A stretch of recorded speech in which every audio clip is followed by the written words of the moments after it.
Yesterday, the Senate rejected two bills to provide funding for the rest of this fiscal year, and I voted against both bills, and I want to explain why and to explain what I believe is the only course open to us if we're to be serious about reducing the budget deficit. It was a victory for the American people when the Senate voted overwhelmingly to reject the spending bill sent to us by the House. House Republicans, who tell us they want to reduce the deficit, have proposed a cure that does little to cure our budget disease and does great damage to the patient in the meantime. The House bill proposed cuts in non-defense discretionary spending, and in that area alone. Simple math suggests that we cannot meaningfully reduce the deficit in this manner.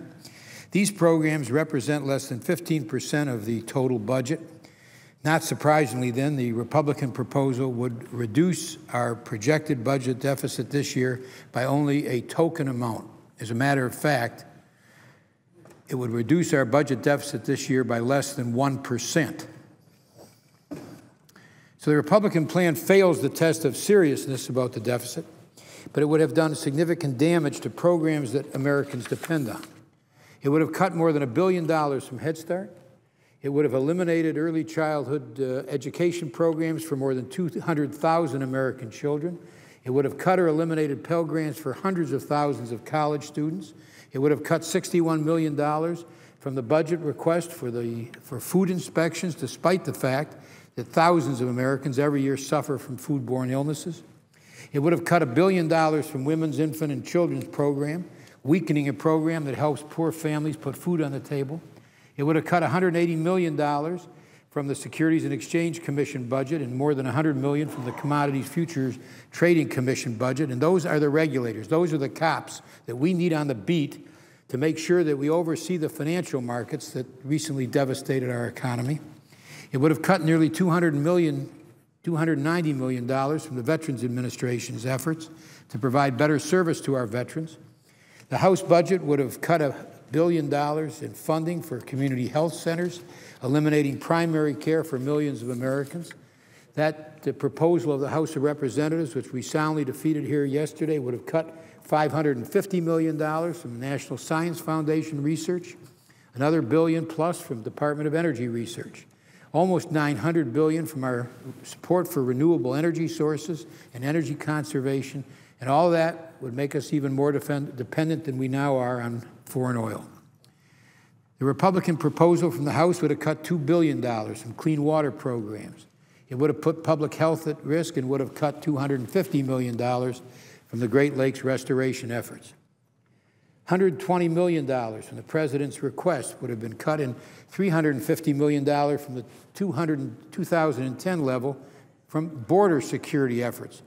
Now, that's the very issue, border security, which the Republicans, including the Speaker of the House, have called their #1 priority, and yet their budget would have cut more than $350 million from the 2010 level for border security. Now, we need to make spending cuts, and I think all of us know that. We've got to reduce and remove redundancy and inefficiency in the government, and it exists. The President has proposed cuts. We need to seek more cuts, and we need to act. But the cuts that the Republicans proposed aren't about increasing efficiency. Their proposal, as Senator Manchin pointed out yesterday, quote, blindly hacks the budget with no sense of our priorities or of our values as a country. So we wisely rejected that path. We also rejected a second proposal, and I voted against that one as well.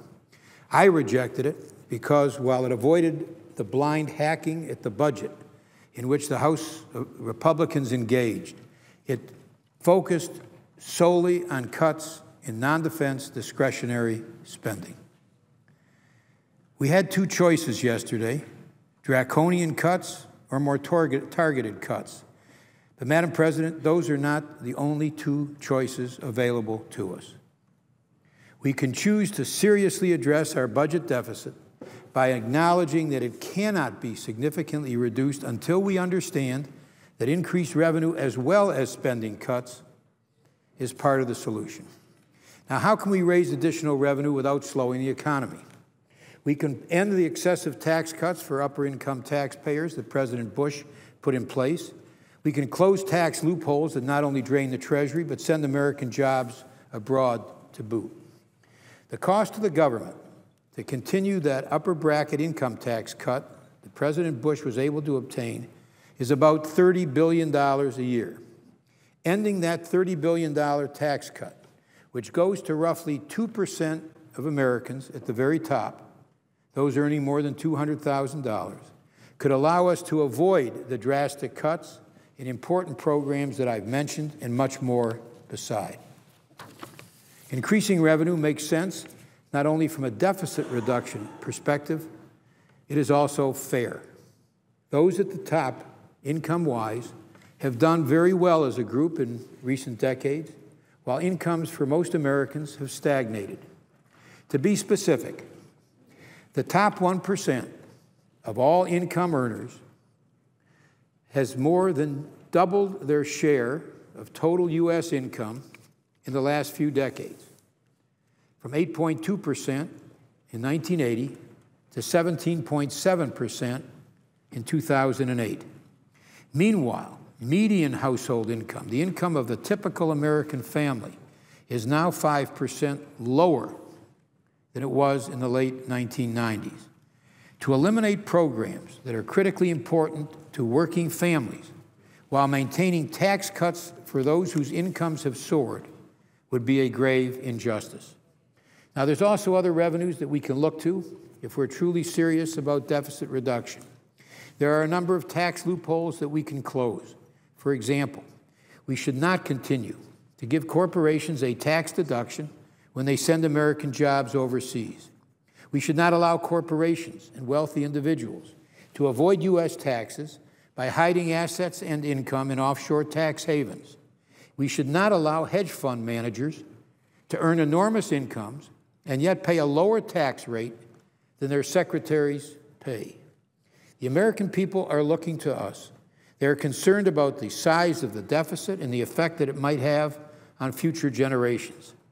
But they also reject the notion that draconian cuts that fall hardest on working families, are the answer. And they see the wisdom and the fairness in making sure that all Americans share in the sacrifices that will be required as we seek to reduce our deficit. Now, we have an opportunity now to show the American people that we understand too.